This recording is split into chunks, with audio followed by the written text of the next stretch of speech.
In the last video, we did a little this and a little that, and I showed some clips of that, and then we showed the intro.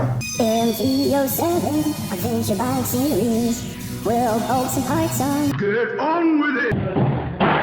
It's getting really close, look at it. This video is going to be really great because we're going to throw the bodywork stuff on there. This is going to completely transform the rear of the motorcycle, both in looks and functionality. This is from a company called JVB. They come from Germany. Everything looks like this looks like this would be factory stuff on a bike. This seat looks like it's an OEM seat. And this is basically the rear of a kit that they sell called the Super 7 kit. It's for the MT-07. We're using this at the rear part of that kit because I really want a more narrow seat, a more taller seat. I say narrow, I mean it's consistent. Where the other seat's like a wedgy little triangle that you fall into when you ride. It's really good if you're a short ride with a factory seat, because this was something from the beginning of the build I was like, how are we gonna do this? How are we gonna like make the rear not a street bike? Because that's not gonna work. If you want this flat seat, you need this fairing, which they also make. We've got this painted black. You have this rack that goes where the rear seat used to go. Tail light, brackets for the license plate. Everything is just so well thought out. And like I said, you can totally tell this is like a German company where everything is done really, really well. They make crazy kits like this for other bikes too. Super big thanks to JVB for setting us up with all this stuff. They sent me some little like licorice candy or something here, and I said, okay, well I'll eat it on camera for you, all right? Oh yeah, wow. We're just gonna dig in. We're gonna dig in. Thanks, boys.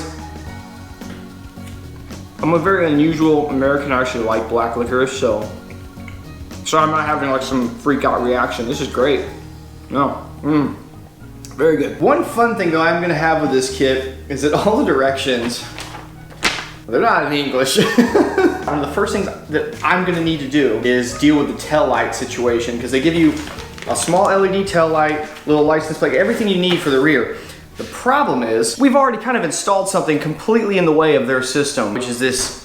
We needed it. These brackets would sit underneath here and use the same points that the stock taillight bracket system would use. These two things are not going to live together happily. The rest of their kit will work fine. It's just this. If you look right here, they do give you a bracket right here to mount your license plate on. Using one of my old plates here, if you see, that'll line that up like that, no big deal. Our license plate light will come down like this. I'll probably bend this out a little bit. Then also in that kit, they give you this bracket, which was clearly meant to be some sort of turn signal bracket. What I have in here, the same people, High-Tech Speed, they're the same people that make my crazy front turn signals. So they make them for the rear too. And this is actually a three-way. You see there's 4 wires in here. So this is a brake light, running light, and turn signals. They are insanely bright. I've kind of like stuck them up on the battery. I can't wait to show you these things because, man. So no, what I'm thinking is instead of trying to mount it back here behind the plate, you see it's just not long enough. It's not going to line up with our holes. There's a big flat section underneath here, drilling holes and then bolting this plate down. We can keep it back enough that there's enough to put a small bolt in to hold our plate. So the first thing we're going to do is actually unbolt the sub cage real fast, because we need to fix something which has to do with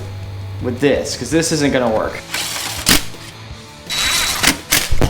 They're like weather stripping for a house. They're just not that strong. The bracket that holds the brake light and the license plate light basically is gonna sit right in there, looking all good. Once this is up, it's going to be covering access to those bolts. So we need to set this piece up now. Here's the tail light they send you. Little screws, I'm gonna put a little Loctite. Yeah, awesome. License plate light, keep it legal, you know. This bike is gonna look kind of like a stunt bike. I mean, it's got stunt bike parts on it, so I think it's a good idea to make sure this thing looks as legal as I can make it look. Such a clean little setup on there. Look at that. A little bit of Loctite on these again too. You really can't crank down on these, and you wouldn't want to, so yeah, I don't even need to use a tool. That's tight. I know that's not going anywhere. The latch back here that would hold the rear seat on, we need to take it off because it's not gonna be needed anymore and it's in the way. The bottom part of the lock is down here. We're gonna have to pull the battery out.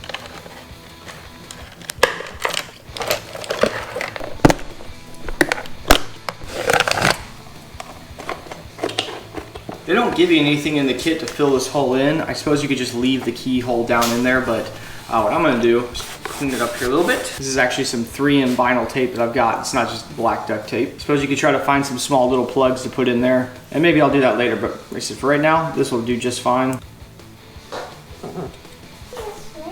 Looking at the instructions and trying to desurface the surface, trying to understand what they're saying. We're gonna thread into these. I would say just thread them all the way up, but I don't think you'll be able to get the tail light in there. So what we'll do is we'll kind of start them up. Another washer, Now this guy's supposed to sit over top. I'm gonna bring these up a little bit more now. 2 more washers on the little bolts right in there, and some nylock nuts here. I just don't know what's the best angle to try to do this at. I'm sure there's something in the instructions that say, oh yeah, just do this. It'll make life easy for you, but there's a little problem with that, with those. All right, that washer's on. I'll grab these needle nose and try to play a little operation. Ah, yeah. It's not like having the tail light off would make it any easier. There's not like a big hole in there I can get my hand into. There it is. Now I've got the thread. All right. Oh, there we go. Spin the whole bolt. Yes, look at that. Now I can tighten these bottom ones, which doesn't actually secure the tail light, just brings these bolts all the way up. God, this is tedious. Alright. They give you these little frame filly things. Pretty slick looking. So what would be helpful to us is just to mate these two together so this could plug directly into the factory connection. Because we have these turn signals that are also brake lights, we also need to tap into that same thing. To cut this off, I need to split each one of these lines 3 times. Solder this one directly in, then I'll make double splits coming off of each one. I'm gonna assume that this is the way it goes. Yellow, yellow, blue, blue, black to green. Just kind of do like a quick test with them. Just keep them all obviously away from one another. If they do touch, I mean, it's just gonna pop the fuse. It's not the end of the world. Wires, look at that. And not a huge distinction between the, I'm gonna try something here. I'm gonna switch the blue and the yellow. Ah, there we go. Okay, see how it's much more distinct now? Most of the wiring I have is pretty thick, like to build stuff with. This is definitely overkill, but that's fine. I'm not super crazy about these things, but I got some of these little, I like to call them butt connectors. I'm gonna make all the female ends, the ones coming off of this, because that's on the live power, so this is sort of protected if it's unplugged. All right, those are on there pretty good alone. Basically, we're gonna slip them up over that connector a little bit on each one of these. I've been using these guys, let's continue using them because they're freaking cool. I'm gonna take one of these tails here. I'm gonna have one basically going this way and one going this way, just so they're not all bunched up at once in there. So we'll take our little all-in-one soldering mega connector and kind of slip it down here. We're gonna kind of wind these up together, work this back down. There we go. Stuff's all squished in through there now. And if it looks a bit confusing, just to remind you, this is gonna plug into our OEM harness, giving us that connection, goes to our tail light, and then splits it off for our turn signal. We'll clean it up here with a little electrical tape. Ta-da, thing I made. Let's try it all out, make sure I didn't screw anything up. I did it. These are the turn signal wires. I'm just gonna steal some of that. And when we look at our turn signals here, I mean, there's 4 wires: ground, a running light, a brake light, and a turn signal. So you have 1 negative for the whole thing. The only thing we need off of these wires is the positive, which I'm gonna guess is probably these colored wires on here, but we can test that out real quick. Oh yeah, I'm making power out of nowhere. Look, I'm a power plant. Let's start by flipping the bike on. See if we get any weird connections here. Nope. I don't know which one to put on, so we'll try. Oh, look at that. See how we're getting crazy and jumping numbers there? So that is exactly what I thought. The colored one on here is the positive. That's what we need. So that means the black wire, what we can do is we can just snip it way down here.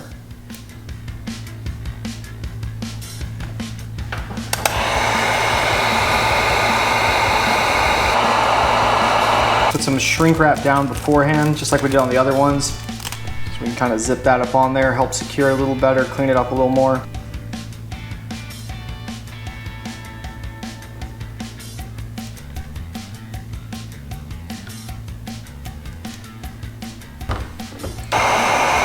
For the turn signals, we're just going to be putting on the other end of these guys, but we're not going to necessarily be crushing them. I'm going to do a whole thing here in just a second.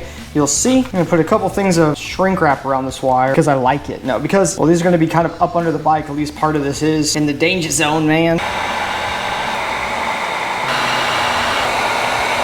This is the same company that makes these turn signals that makes our front turn signals, and they're rated at like 500 lumens. Like, I've never even heard of anyone rating turn signals. So they claim to be the brightest aftermarket turn signals on the market, and I'm sure that that's true. These guys, you're supposed to just crush these on, but I don't think this is working too well. So I find if you just yank this bottom piece off, well, I'll show you what we're gonna do in a second. Let's get these all ready.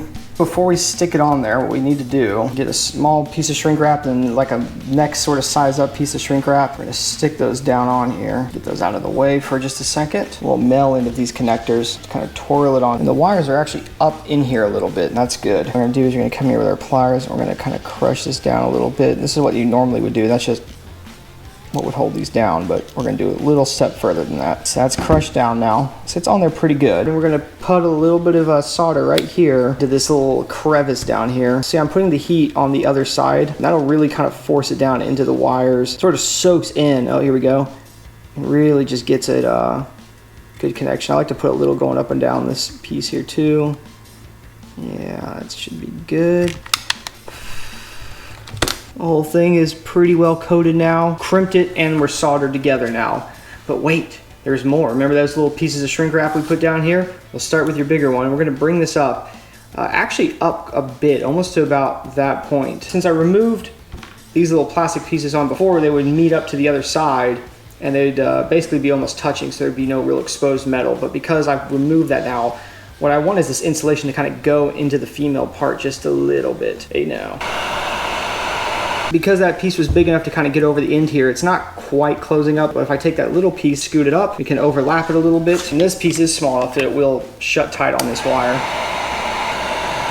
There you go, look at that. Cool, now we'll do that to the other two and the entire other turn signal. And you can just take my word on it, I'm doing that. Because it's so tedious to film something that close and try to be in there, so just, you know.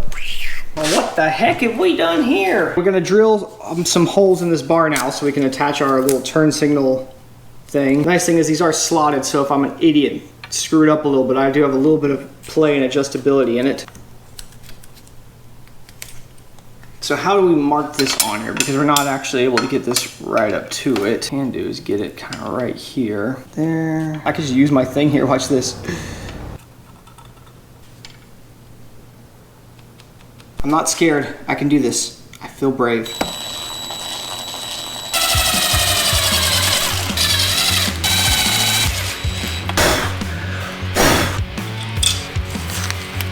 Before we slip this back up in here, I'm gonna wipe off where I had the some of the residue from the old weather stripping. And stuff I had in here before is almost like house grade weather stripping, so it just kind of fell out as soon as this thing was in the back of the truck going somewhere to Fire Guy's house to be worked on. I picked up this stuff. It's supposed to be more like a marine grade seal on here. I swear it looks like house stuff though, but they say it shows a picture of a boat on there. Take a little test piece here. Let's just see. Yeah, it's pretty sticky. Yeah, I think once that here is on it, that'll work pretty good.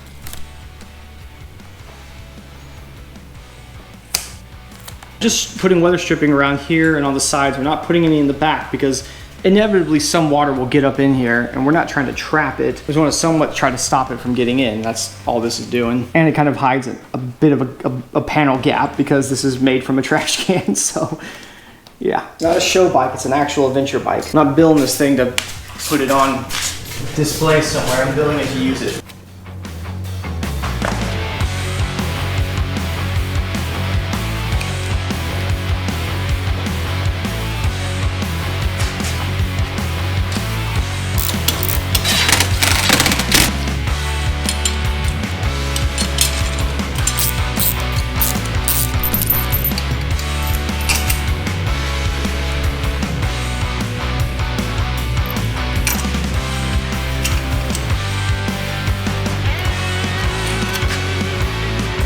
You don't want to put too much pressure on this. It's a hollow metal in here, so just a little is all these really need.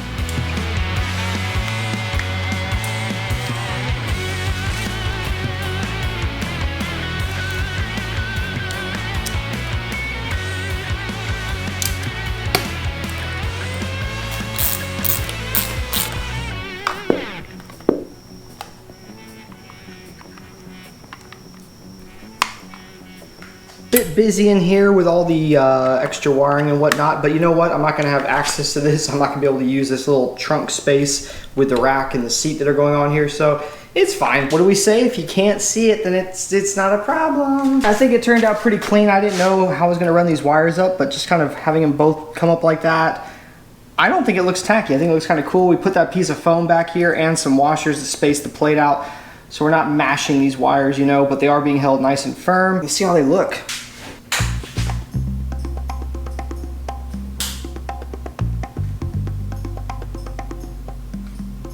All right, that's gonna be fun to look at. Notice how the front turn signal and the rear turn signal are doing completely different patterns here. Well, check this out. I've got a really strong magnet these things come with, and if I swipe it here, see how I can change the patterns? Ooh, look at that. Can I make the front one do that? Oh, that's wild. Look, I like that. Okay, we're trying to get them all synced up now.